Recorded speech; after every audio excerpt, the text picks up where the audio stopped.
أبحو أنت مهارني أنت غصرس وسمع زاطري إنك عبرت صورو صبني تنزقت قد كاين أصلا تحق وساس بحطان حق وسنا اسمعني بس قاعد حتى كل نوزل على سايون دمسسو وأملاك صوري اللي بفترة اللي يصنعون فسك أو يستحدث كابقت كاي دربي أن حق وسمع دخان كامل اللي بفقدنيا من فسون دقفني ما قد دخان مفرس عمرهم إيه حتى أنا بخهم لس إيام وأملاك مدخاني كبراد ما نكفن لساني صدق على الكتب له إياه ويتاي أفي مسجانا خنا جرس خنا فريق فت مسوات بعد بلكاني فزي كونس مقرب كل كانرن مسوات مراريت وغني خم مسوات أملاك سور منفسي وأملاك نسورن كت لبايت مقاني خانس يوم صدقها سناي قبر الله مكاتات يرسالم ندق مسوات صدق بزحر مسوات بمر مسوات بحك لكايو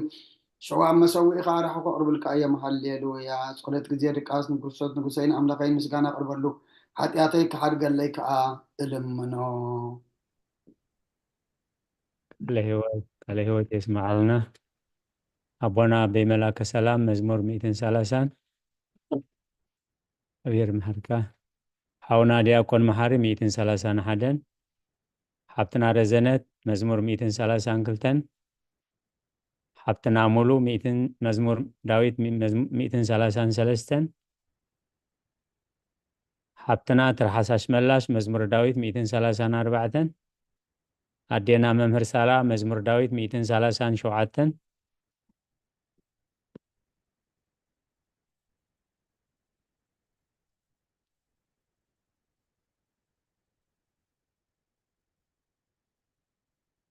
ممهر تمنيت 230 شومنتن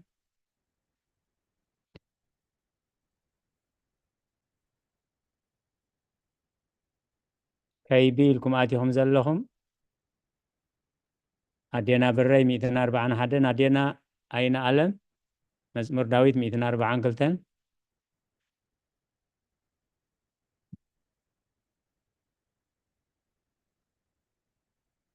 حبتنا رزنت 240 شدشن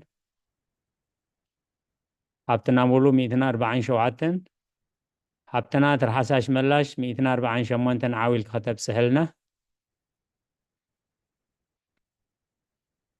الشيخ عادكم آمين الجدع أبونا هو حجوا إيش عادهم كذا سمع ومنفس قدوس حدا أملا آمين مزمور 40 شمونتن እግዚአብሔር ካብ ሰማያት ኣመስግንዎ ኣብ ኣርያም ኣመስግንዎ ኩልኩም መላእኽቲ ኣመስግንዎ ብዘለኹም ሰራዊት ኣመስግንዎ ኣትን ፀሓይን ወርሕን ኣመስግንዎ ኣቱም ብሩሃት ከዋኽብቲ ኣመስግንዎ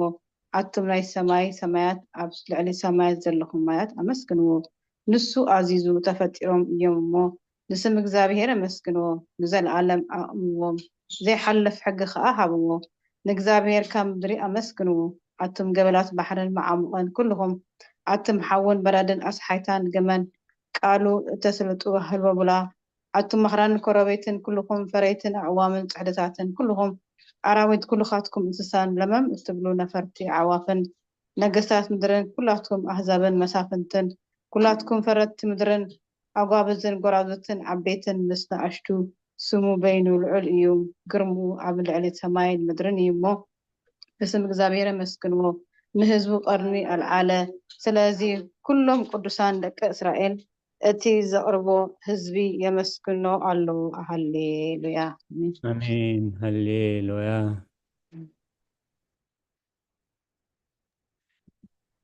ቅዱስ እግዚአብሔር ቅዱስ ኃያል ቅዱስ ሕያው ዘይመውት ወንጌል ሉቃስ ምዕራፍ 2 ቁጥር 15 ክሳብ 32 እንሆ ድማ ኣብ ኢየሩሳሌም ስምዖን ዝበሃል ሰብኣይ ነበረ ሰብኣይ ጻድቕ ንኣምላኽ ዝፈርሕ ምጽናዕ እስራኤልን ጽበ ነበረ መንፈስ ቅዱስ ድማ ነበሮ ነቲ መሲሕ እግዚአብሔር እሞ ከይረኣየ ሞት ከም ዘይርኢ ድማ ብመንፈስ ቅዱስ ተገሊጹሉ ነበረ ብመንፈስ ከዓ ናብ ቤተ መቅደስ መጽ ወለዱ ነቲ ኢየሱስ ህፃን ከም ስርዓት ክገብርሉ ምስ ኣተው ስምዖን ድማ ዓበይ ደሓቆፎ ንኣምላኹን ከም ዝናበለ ባረኮ ወጎይታይ ነቲ ናዛ ምግላጽ ብርሃን ህዝብኻ እስራኤልን ክብረት ክኸውን ኣብ ቅድሚ ኩሉ ዘዳለኻዮ መድሓንካ ዓይንተይ ካብ ረኣያስ ሕጂ ከምቲ ዘረባኻ ንባሪኻ ብሰላም ተፋንዎ ኢኻ በለ ምስጋና ንእግዚአብሔር ኣምላኽ ይኮነ ኣሜን ኦ ክርስቶስ ኣምላኽና ምሴራ ኣቦኻን መንፈስ ቅዱስን ለምን ኩሉ ሰዓት ንሰግደልካ ኣለና ኣሜን ቃለ ሕይወት የስማዕ ለና ሓብትና ረዘነት ክፍልታት ጸሎት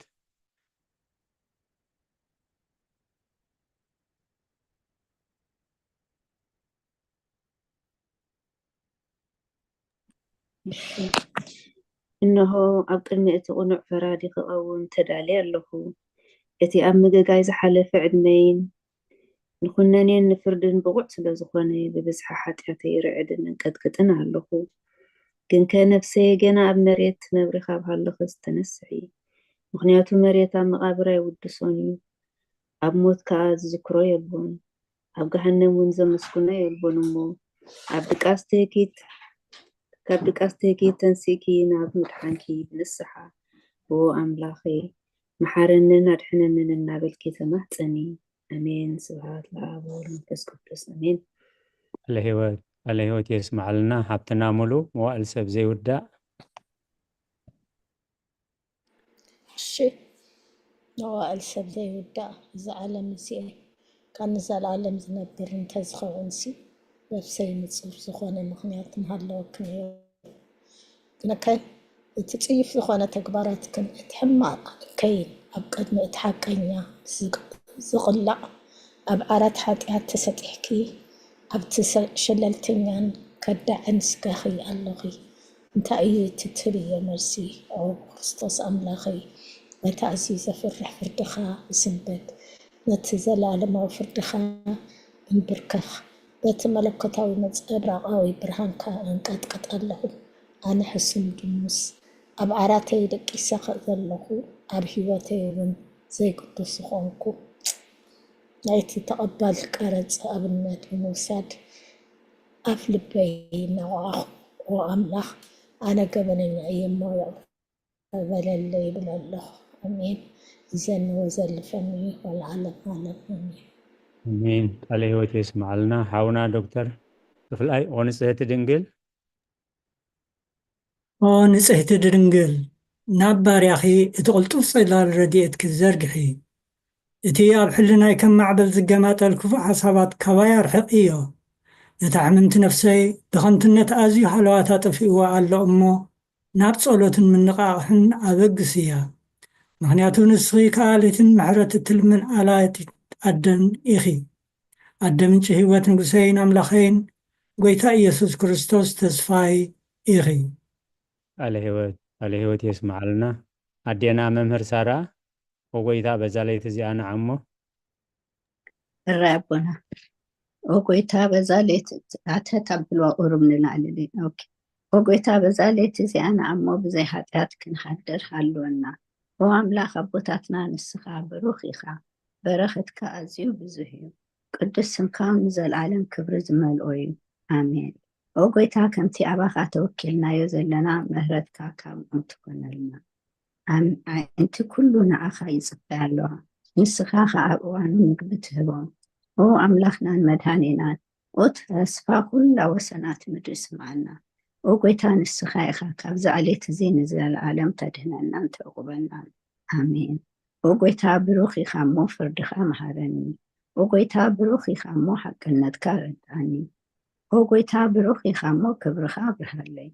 وقويتا مهرت كان زي العالم ينبل وقويتا نعين تقبار إلكا كاب ولدون أب ولدون مقوبي سلازخونكا هاي تنساقني وقويتا نعخا بدي ليمو مهارنن نفسي عدهن نابلكو اتسلي اللهم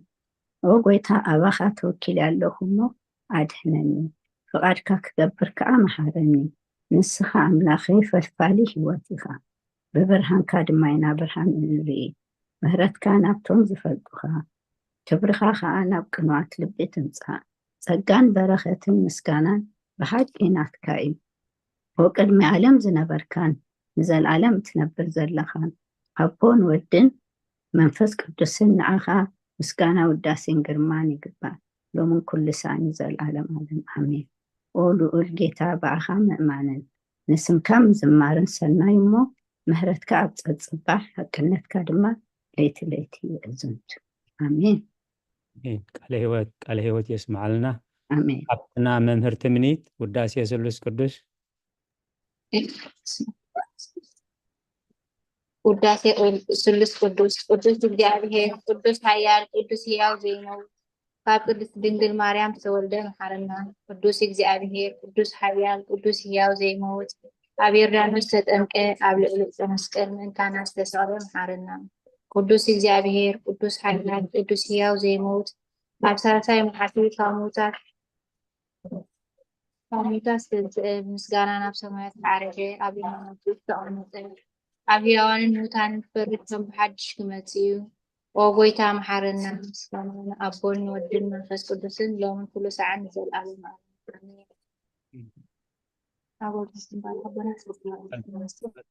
ቃለ ሕይወት የስማዓልና። ኦ ስሉስ ቅዱስ መሐረና፣ ኦ ስሉስ ቅዱስ መሐረና፣ ኦ ስሉስ ቅዱስ መሐረና። ኦ ጎይታ ኃጢአትና ሓደገልና፣ ኦ ጎይታ በደልና ይጸብጥበልና፣ ኦ ጎይታ ኣበሳና ይቅረበለልና፣ ኦ ጎይታ ንሁማት ካብፅሓየሞ ምንቲ ትቅድስም ካልካ ፈውሶም። ኦ ጎይታ ነቶም ዝመቱ ቦታትና ነዴታትና ንኣሕዋትና ንሓትና ከዓ ነብሶም ዓርፍ። ኦ ካብ ኃጢአት ንጹህ ዝኾንካ ጎይታ መሐረና፣ ኦ ካብ ኃጢአት ንጹህ ዝኾንካ ጎይታ ርድኣና፣ ልማናና ከዓ ተቀበለልና። ክብርን ምስጋናን ብፍጹም ማዕርግን ቅድስና ንዓካ ይግባእ። ኣሜን። ኦ ጎይታ መሐረና፣ ኦ ጎይታ መሐረና፣ ኦ ጎይታ ባርኸና፣ ኦ ጎይታ ብቕዓት ግበረና። ምስጋና ከምዚ ኢልና ክንጽልብ ሰማያት ትነብር ኣቦና ስምካ ይቀደስ፣ መንግስትካ ትምጻእ፣ ፈቃድካ እንተ ኣብ ሰማይ ከምኡ ድማ ምድሪ ይኹን። ናይ ዕለት መግብና ለማሃበና፣ ንሕና ንዝበደሉና በደሎም ከም ዝሓደግናሎም በደልና ንኣበሳና ንድገልና፣ ካብ ክፉእ ኣድሕነና እምበር ኣብ ፈተና ኣይተእትወና። መንግስትን ሓይልን ክብርን ንዘለኣለም ናትካ ኢማ ኣሜን። ኦ እግዝእትየ ማርያም ብናይ ቅዱስ ገብርኤል መልኣክ ሰላምታ ሰላም ለክ ኣለኹ። እናኸ ድንግል ኢኺ ብስጋኹ ድንግል ኢኺ ኣደ እግዚኣብሔር ፀባኦት ጎይታ ሰራዊት ሰላም ለክ ኣለኹ። ንስኺ ካብ ኣንስቲ ብርክቲ ኢኺ ፍረ ከርስኹም ብርኽ እዩ። ኦ ምልዕተ ጸጋ እግዚኣብሔር ምሳኺ እዩ። ኦ ፍስሕቲ ደስ በልኪ ኃጢአትና ክሰረየልና ናብ ፍቲ ወድኺ ኢየሱስ ምእንታና ምሕረት ለምንልና ኣሜን። ቃለ ሕይወት የስማዓልና። ኣዴና ብረይ ምስጋና ንቅድስቲ ድንግል ማርያም። እሺ ሕራይ ምስጋና ንቅድስቲ ድንግል ማርያም። ኦ ቅድስቲ ምልእተ ጸጋ ኩሉ ግዜ ድንግል ዝኾንኪ ወላዲት ኣምላኽ ኣደይ ክርስቶስ ሰላም ንብለኪ። ምእንቲ ኃጢአትና ክሓድገልና ናብ ፍቁር ወድኺ ጸሎትና ኣርግልና። ንሓቀኛ ብርሃን ኢየሱስ ክርስቶስ ኣምላኽና ዝወለድክልና ቅድስቲ ድንግል ሰላም ንብለኪ። ንሓጢአትና ነፍስና ንሓጢአት ሓድግና ሓዲግ ክምሕረና ናብ ጎይታ ለምንልና። ኦ ቅድስቲ ድንግል ማርያም ወላዲት ኣምላኽ ንዘርኢ ሰብ ምእንቲ ኣማላዲት ናይ ወድኺ ኢየሱስ ክርስቶስ ሕድገት ኃጢአት ክጽግወና ለምንልና። ኦ ናይ ሓቂ ንግስቲ ድንግል ሰላም ንብለኪ። ኦ ንኣማኒኤል ኣምላኽና ዝወለድክልና ኩርዓት ዘርእና ሰላምታ ነቕርበልኪ። ኦ ድንግል ብጎይታና ኢየሱስ ክርስቶስ ዝተኣመነት ኣማላዲት ኃጢአትና ምእንቲ ክሓድገልና ተዘከርና። ኣሜን ኣሜን። ቃለ ሕይወት ኣሜን። ሓብትና ሓውና ዮሴፍ መእተዊ ጸሎተ ሃይማኖት።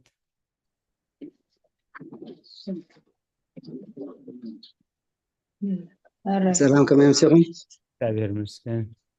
ኦኬ ጸሎተ ሃይማኖት። ኦ ኣዳ ሓቀኛ ብርሃን ነበርቲ፣ ኦ ቅድስቲ ድንግል ወላዲት ኣምላኽ መድሕኒ ዓለም ዝወለድክልና መጺኡ ከዓ ንብስና ስለዘድሓነና ነመስግነኪ። ኦ ጎይታና ንጉስናን መድሓኒናን ኢየሱስ ክርስቶስ ክብሪ ንዓኻ ይኹን። ንስኻ ንሃዋርያት ንጉሶም ንሰማዕታት ኣኽሊሎም ንጻድቃናት እልልትኦም ንቤተ ክርስቲያን ጽንዓት ንሓጥኣን ሕድገት ብሓደ ዝመለኸቱ ስሉስ ቅዱስ ነበስር ንሰግደሉ ነኽብርን። ኦ ጎይታ መሐረና፣ ኦ ጎይታ መሐረና፣ ኦ ጎይታ ባርኸና። ኣሜን